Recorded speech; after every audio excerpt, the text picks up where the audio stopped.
1, 2, 3, 1, 2, X1. If you had no idea what I was just talking about, make sure to stay tuned, because in today's video, I'm going to explain the importance of rep tempo with calisthenics and how you can implement it into your training so that you can make more strength and muscle gains.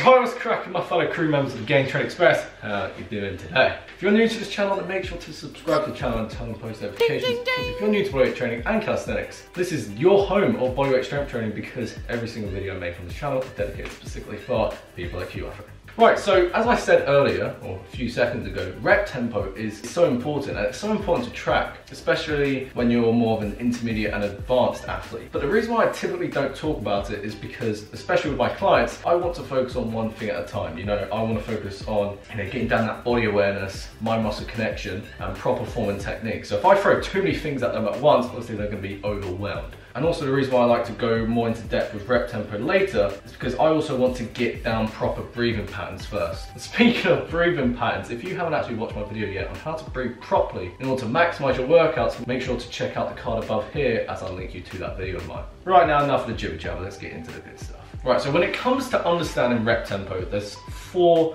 digits, and they're typically after the actual amount of repetitions of an exercise. So if I tell you, right, perform push-ups for 3 sets of 8 to 12 reps, I then may actually give you 4 digits. And so the first digit represents the eccentric portion of the exercise. So how many seconds the duration of the eccentric lasts. And this is the phase in which our muscles lengthen under tension. And the second digit is the duration of the pause at the stretched position. So with a push-up, this will be at the bottom of the push-up. And the third digit is simply the contraction, or the concentric phase of the movement, where our muscle shortens and contracts. And then the fourth digit is simply the duration of the pause in the contracted position. So as the standard push-up is, you just can't go wrong with using it as a demonstration. Right now I'm going to show you what a push-up looks like with a 3, 1, X1 tempo. So, get into the regular push-up position. Once we're ready to actually do the push-up itself,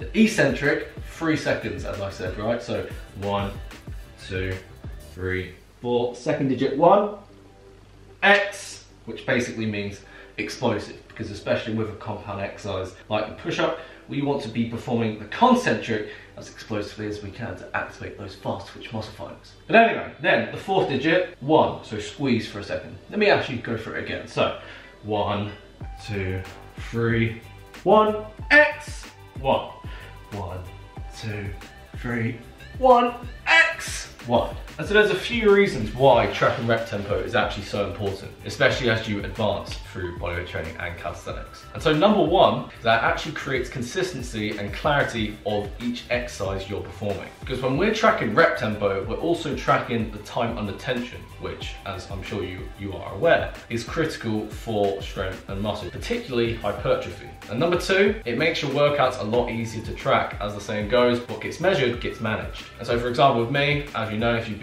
you're a true OG who's been following me long enough, you'll know that in May I suffered with elbow tendinopathy. And so one thing that was critical with my rehab and prehab was tracking my rep tempo, particularly in order to strengthen the tendons and the extensors in my forearms. I really had to make the use of slow eccentrics, such as 4 to 5, maybe even 6 second eccentrics on each rep. And so actually tracking my rep tempo played a critical role of me actually strengthening areas in my body I needed to strengthen. And as a result, I managed to make much more progress in terms of healing and increasing strength and muscle as well. And the third way is because it reduces injury and helps you overcome plateaus as well, because when you don't actually have much understanding of rep tempo, usually you're just going to perform reps as fast as possible. So with push-ups, it's just like bang, bang, bang, right? There's not really much understanding of it. And if you're just doing the exact same rep tempo over and over again, your body's just going to become very well adapted to it. And so as a result, you're not really going to make much progress.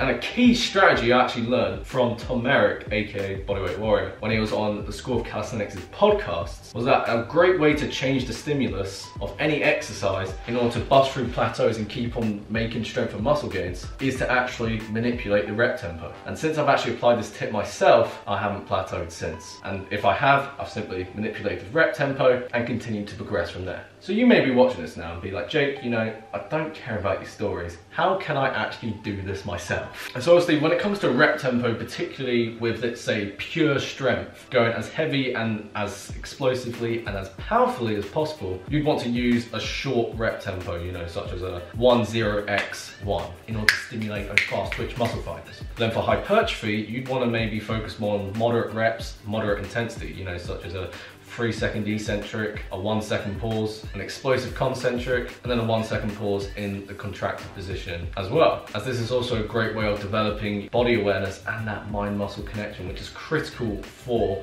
progressing within calisthenics. And again, that is a video I've also made on this channel, so I'll leave a link to that video somewhere above here. But regardless, all rep tempos actually have their place and can benefit you no matter what, which is why it's so important to actually utilize all different kinds of rep tempos depending on what your goals are and what it is you're trying to achieve. And one last tip I also want to mention is that increasing time under tension through tracking your rep tempo is actually an awesome way to increase the strength of the stimulus through your bodyweight training without having to add additional weight. So for example, if your max push-ups, let's say, is 20 and you're doing them as fast as you can, I challenge you to actually do a 4-second eccentric, pause in the stretched position for a second or two, explode up, and then squeeze out the peak contraction for an extra second or two. I can guarantee you that the number of reps you can do will go down significantly.